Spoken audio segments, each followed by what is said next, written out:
ونعوذ باللہ من شرور انفسنا ومن سیئات اعمالنا من يهده اللہ فلا مضل له ومن يضلل فلا هادی له اشهد ان لا الہ الا اللہ وحدہ لا شریک له واشهد ان محمدا عبدہ ورسولہ۔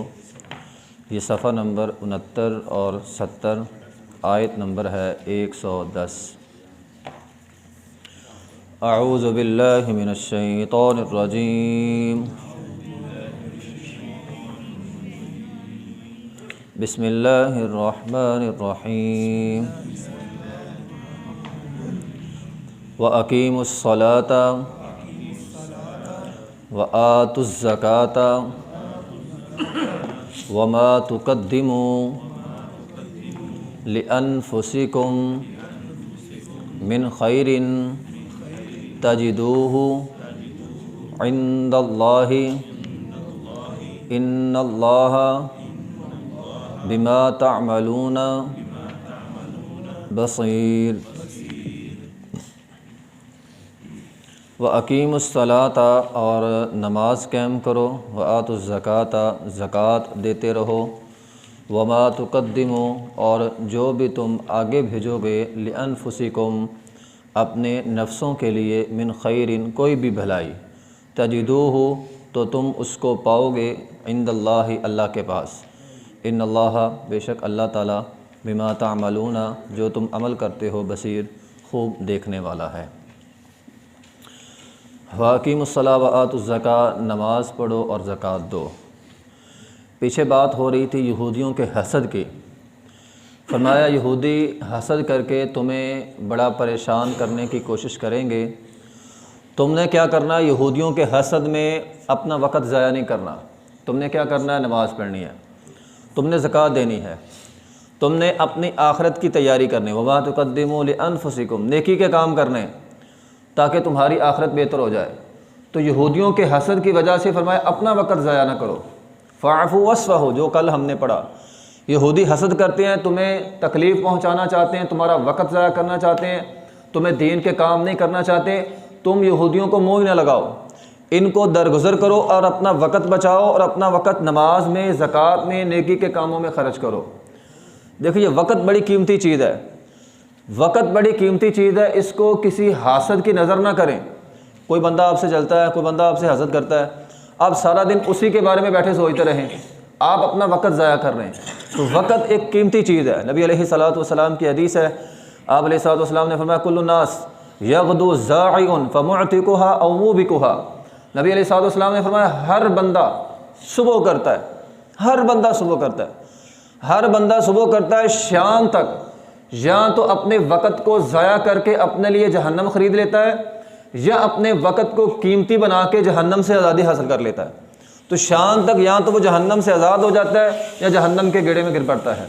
تو جو انسان اپنے وقت کو ضائع کر دیتا ہے گویا وہ جہنم کے اندر چلا گیا، اور جو شام تک نیکی کے کام کرتا ہے، بھلائی کے کام کرتا ہے، اچھے کام کرتا ہے، گویا وہ اپنے آپ کو اس نے جہنم سے جو ہے وہ آزاد کروا لیا۔ تو انسان اپنے وقت کو قیمتی بنایا کرے۔ دیکھیں نا ہمارے پاس 24 گھنٹے ہوتے ہیں، 24 گھنٹے، انسان غور کرے یار ان 24 گھنٹوں میں تھوڑا سا وقت کیا میں نے قیمتی بنایا ہے؟ آپ تھوڑا سا غور کریں، وہ وقت، وہ لمحہ جس وقت میں یا جس لمحے میں آپ زبان سے لا الہ الا اللہ پڑھ لیتے ہیں، وہ کتنا قیمتی ہو گیا۔ آپ اپنے وقت کی خود قیمت لگاتے ہیں، ہر انسان اپنے وقت کی قیمت لگاتا ہے۔ جس لمحے آپ نے سبحان اللہ و بحمدہ پڑھ لیا، وہ لمحہ کتنا قیمتی ہو گیا۔ اس کی قدر و قیمت آپ کو میزان میں پتہ چلے گی کل قیامت کے دن جب ترازو لگے گا۔ پھر انسان کہے گا کاش میں اور لا الہ الا اللہ پڑھ لیتا، اور سبحان اللہ و بحمدہ پڑھ لیتا، اللہ اکبر اور کہہ لیتا، میرا وقت وہ لمحہ قیمتی ہو جاتا۔ تو انسان اپنے وقت کی خود قیمت لگاتا ہے۔ آپ اس میں اچھا کام کریں گے، آپ کا وہ لمحہ قیمتی ہو جائے گا، لیکن اگر آپ اس کو ضائع کر دیں گے یا اس میں غلط کام کریں گے تو دونوں ہی صورتوں میں آپ فیل ہو جائیں گے۔ اس کی مثال یہ ہے کہ ایک بچہ اب امتحان گاہ میں بیٹھا ہوتا ہے، اب پاس کون ہوتا ہے؟ پاس وہ بچہ ہوتا ہے جو پیپر لکھے اور صحیح لکھے، وہ تو ہو گیا پاس۔ اب ایک بندہ پیپر لکھتا ہی نہیں ہے، وقت ضائع کر دیتا ہے، خالی چھوڑ کے آ جاتا ہے، وہ بھی فیل ہو جاتا ہے۔ وقت کا ضیاع بھی فیل ہے۔ جو بندہ پیپر لکھتا نہیں ہے، جو اسٹوڈنٹ پیپر لکھتا نہیں ہے، صاف خالی چھوڑ کر آ جائے، وہ بھی فیل ہے۔ جو غلط لکھتا ہے وہ بھی فیل ہے۔ وقت کو ضائع کرتا ہے وہ بھی فیل ہے، جو غلط کام کرتا ہے، گناہ کے کام کرتا ہے وہ بھی فیل ہے۔ کامیاب کون ہوگا؟ جو بندہ اچھے کام کرتا ہے، اچھا لکھتا ہے، جو نیکی کرے گا، اس نے اپنے وقت کو قیمتی بنا لیا، وہ بندہ جو ہے وہ کامیاب ہو گیا۔ ابن قیم رحمۃ اللہ علیہ ہیں، وہ بیان کرتے ہیں اضاعۃ الوقت اشد من الموت۔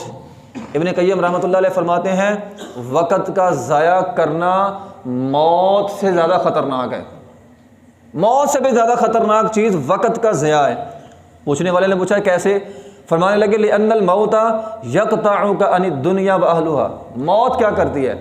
کہنے لگے موت زیادہ سے زیادہ انسان سے انسان کی زندگی چھین لیتی ہے، دنیا چھین لیتی ہے، اور کچھ نہیں کرتی۔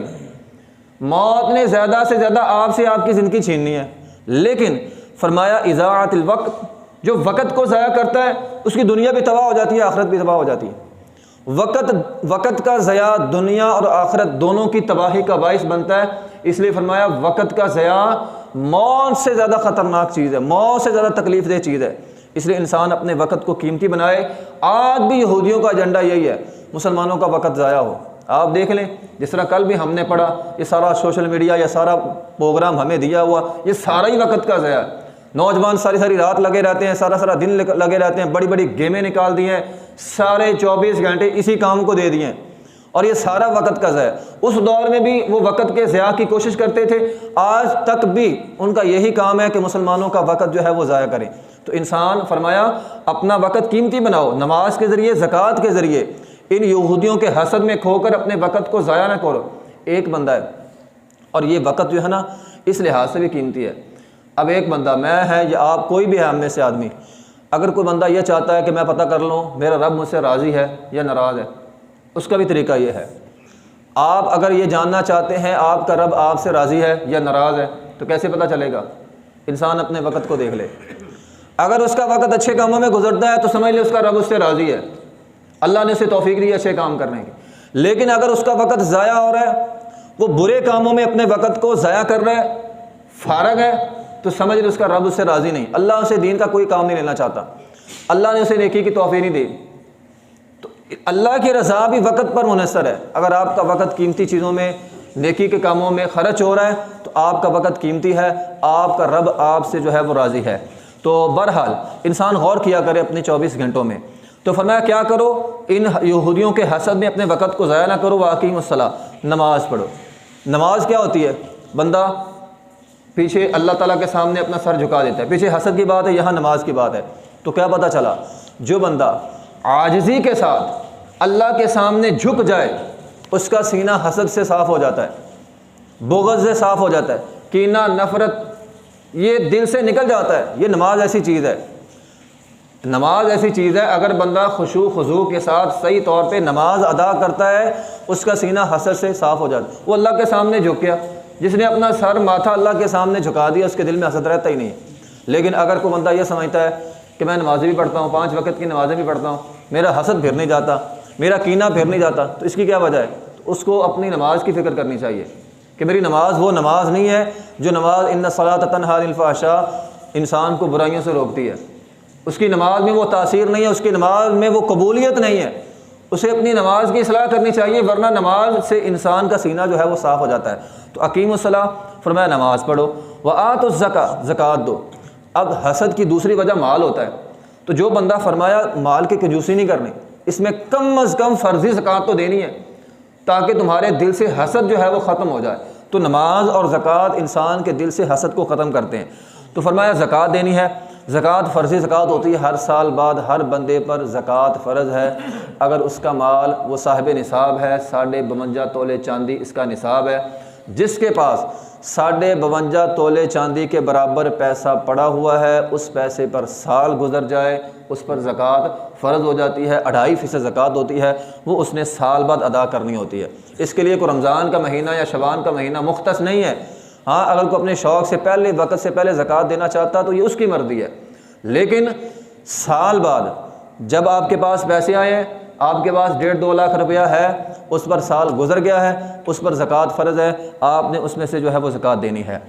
وَمَا تُقَدِّمُوا لِأَنفُسِكُم مِّن خَيْرٍ تَجِدُوهُ عِندَ اللَّهِ۔ یہ اگلا جملہ بڑا ہی زبردست ہے۔ اللہ تعالیٰ نے فرمایا تم جو بھی بھلائی کرتے ہو، جو بھی نیکی کرتے ہو، اس کو اللہ کے پاس پاؤ گے۔ جو بھی نیکی کرتے ہو تم دیکھیں دنیا کے اندر ہم کسی کے ساتھ اچھائی کرتے ہیں نا تو ہمیں خطرہ بعض اوقات ہمیں صلہ نہیں بھی ملتا، ہم نے کسی کے ساتھ بھلائی کی ہمیں صلہ نہیں ملا، لیکن فرمایا نیکی کا کام جو اللہ کے لیے کرو گے، جو بھی کرو گے اللہ کے پاس تم پاؤ گے، اللہ تمہارے اجر کو ضائع نہیں کرے گا۔ اور میں یہ جو اللہ تعالیٰ نے یہ جملہ بولا وما تقدموا لأنفسکم، بڑا زبردست جملہ ہے۔ آپ اندازہ کریں کل قیامت کا دن ہو، انسان کے سامنے میدان محشر کی وہ ساری سختیاں ہیں، انسان نے دنیا میں کوئی نیکیاں کی تھی انسان کو پتہ ہی نہیں ہے، وہ تو کھڑا ہے پریشان کہ میں نے تو نیکیاں نہیں کی، اب اس کے سامنے اجر کھل کے آ جائے تو نے فلاں موقع پہ فلاں نیکی کی تھی، اتنا بڑا اجر تیرے لیے ہے، تو وہ کتنا خوش ہوگا۔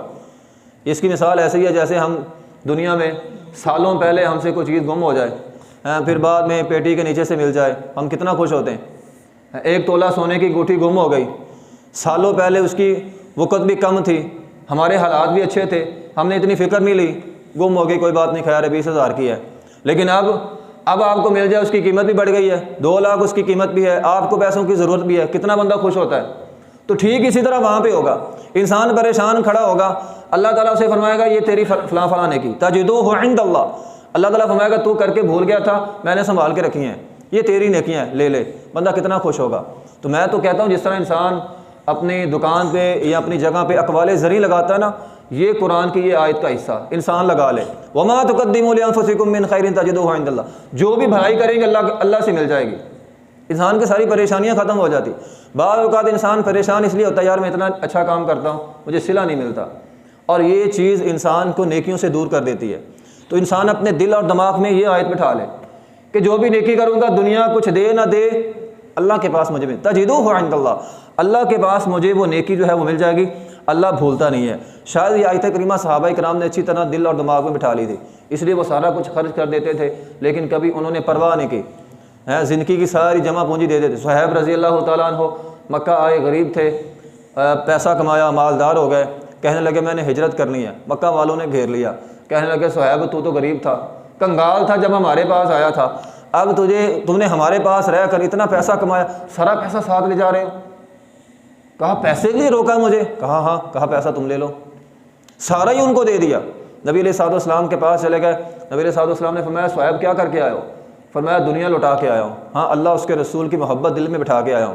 فرمایا اے صہیب تو نے یہ بڑا اچھا سودا کیا ہے، تجدوہ عند اللہ، تمہارا یہ سودا تم اللہ کے پاس پاؤ گے، آج دنیا کا مال تم نے اللہ اور اس کے رسول کی خاطر لوٹا دیا، کوئی بات نہیں، خیر ہے، یہ تو نے بہترین سودا کیا ہے، اللہ کے پاس جو ہے وہ تم اس کو پاؤ گے۔ تو بہرحال انسان زندگی میں کوئی بھی نیکی کرے، آپ چلتے چلتے کسی کو پانی پلا دیتے ہیں، کسی کی مدد کر دیتے ہیں، کوئی پتھر راستے سے اٹھا دیتے ہیں، آپ کو کوئی دیکھنے والا نہیں ہے، ایک پتھر ہے اٹھا کے سائڈ پہ رکھ دیا، کسی کو پانی پلا دیا، کسی کی بھوک ختم کر دی، کسی مسکین کو دے دیا، کوئی نہیں دیکھ رہا، آپ بھی کر کے بھول گئے، تجدوہ عند اللہ، کل قیامت کے دن آپ اللہ کے سامنے پائیں گے۔ اس لیے انسان کو زندگی میں ایسی نیکیاں کرنی چاہیے جن کو کوئی دیکھنے والا نہیں ہے اور کر کے انسان بھول جائے، کوئی دیکھنے والا بھی نہیں ہے اور آپ کر کے بھول جائیں، تجدوہ عند اللہ، آپ اس نیکی کو اللہ کے پاس پائیں گے۔ ان اللہ بما تعملون بصیر، بے شک اللہ تعالیٰ جاننے والا ہے جو تم عمل کرتے ہو، انسان جو بھی عمل کرتا ہے انسان اس کو دیکھنے والا، اللہ تعالیٰ اس کو دیکھنے والا ہے، بما تعملون، جو تم عمل کرتے ہو، بصیر، اللہ اس کو